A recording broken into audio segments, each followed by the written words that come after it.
Up a year or two ago for the land before this was all determined, which caused huge consternation amongst many people in the community. That's not how it should have been. There was inadequate consultation. It did not go through a full, robust, transparent process, and really I think they should go back to the people of Oamaru and of the Waitaki district, and they should really say to the people of Oamaru and Waitaki district, do you want us to go ahead with this, or do the people want us to keep this reserve land forever? Thank you.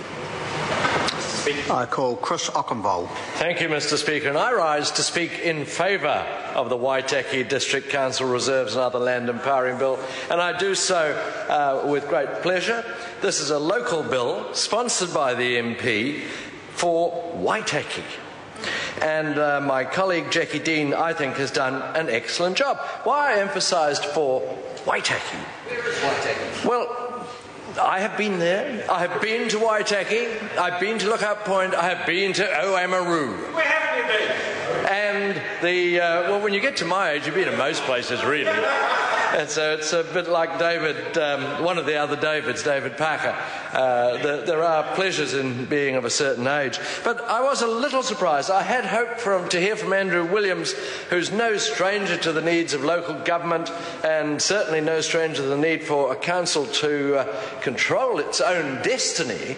I would have thought that he would be keen to support the initiative, given the very careful work that has been done by the committee, rather than to say, well, I don't really know if council should do this or shouldn't they.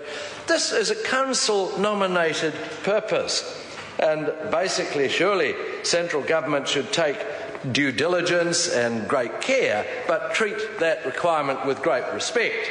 It's a locally focused bill, but not one beyond the comprehension of non-Waitaki people, nor is it one that's trivial or not deserving of this chamber's time. I would be I would have to say, Mr. Speaker, I'm a little concerned at the rapidity with which the Green Party tends to vote against bills, and I sometimes wonder whether they do it in the comfortable knowledge that others will support it. Whereas I think it would be probably more serious of them if they considered the consequences of, if ours was the deciding vote, what would happen, rather than, well, everyone else is going to pass it, we'll take a contrary view and relish in that.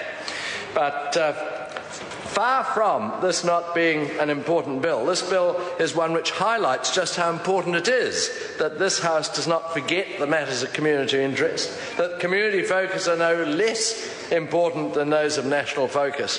It's a bill which helps to keep the current use of land viable while also addressing an historical error made essentially in relation to semantics. This happens. It happens particularly in LINZ. I'm addressing these questions at the moment for people in the West Coast.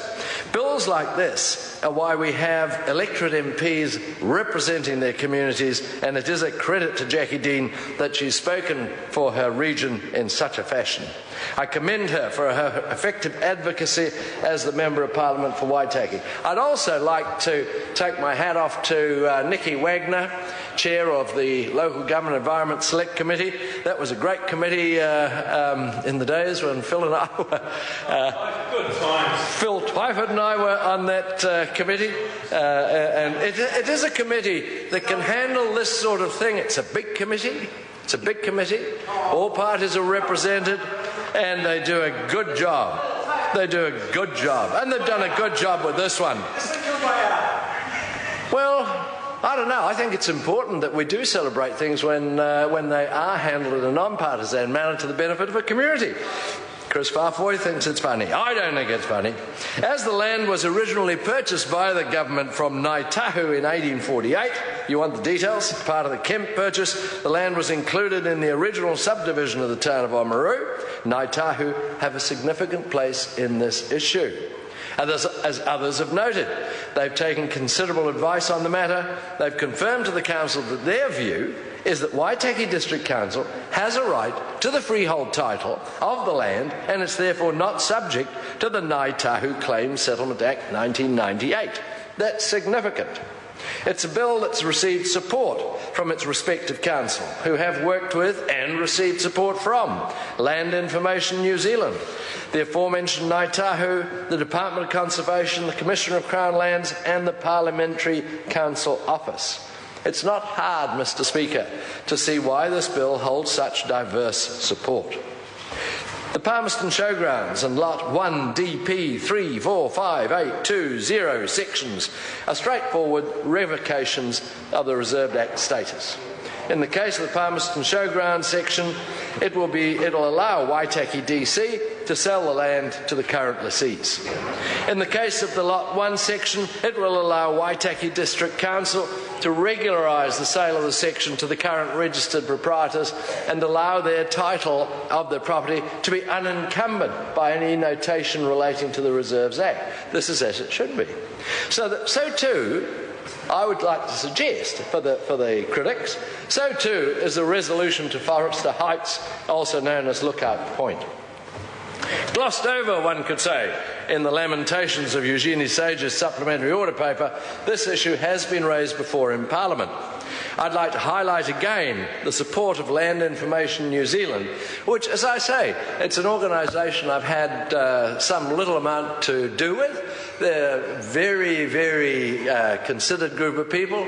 They have systems which go back to the very first surveys in New Zealand, and they don't make decisions lightly. The Department of Conservation, as discussed in the Reserves and Other Lands Disposal Bill at Select Committee stage in 2009, provided their support. After receiving 37 submissions, Mr. Speaker, and hearing a further 19, the committee reported as follows, and I quote, "The submissions we received concerned one key issue: where the Lookout Point land was mistakenly treated as reserve land under the Reserves Act legislation, or whether the Council is attempting to circumvent the law to enable a building development." We heard earlier from Labour members speaking that this confusion concerned them. It concerned them. And they went down, they turned every stone. They turned every stone and came away convinced. So this isn't just a national conspiracy, it's a national Labour conspiracy. Having reviewed the records, to continue the quote, having reviewed the records, Land Information New Zealand and the Department of Conservation are satisfied that treating Lookout Point land as a reserve was indeed a genuine mistake, resulting from the various meanings and legal uses of the word reserve. While we appreciate the sentiment of submitters and acknowledge there is contention on this issue, after receiving advice from Land Information New Zealand and the Department of Conservation, we believe the land was actually classified as reserves for an endowment in aid of borrowed funds rather than as a recreation or similar reserve. So it was a genuine mistake. This side of the House, and I'm glad we're standing shoulder to shoulder with Labour on this one, as many other groups clearly are as well, we're of the opinion that progress in the best use of land should not be hindered by a genuine mistake, Mr. Speaker. This bill, in intent and in action, is local in nature, but should not only be local in support. During my time as chairperson of Local Government Environment Select Committee, I was proud to work on and progress bills such as these. It's very, very important, and you get a lot of satisfaction from it. Indeed, bills such as these are why we have Local Government and Environment Select Committees, why their tireless work and achievements under Nicky Wagner should be commended. I support this bill and call on other members to do the same. Thank you, Mr. Speaker. Call Phil Twyford. Mr. Speaker, I just want to say I'm a little surprised that Maggie Barry took a call.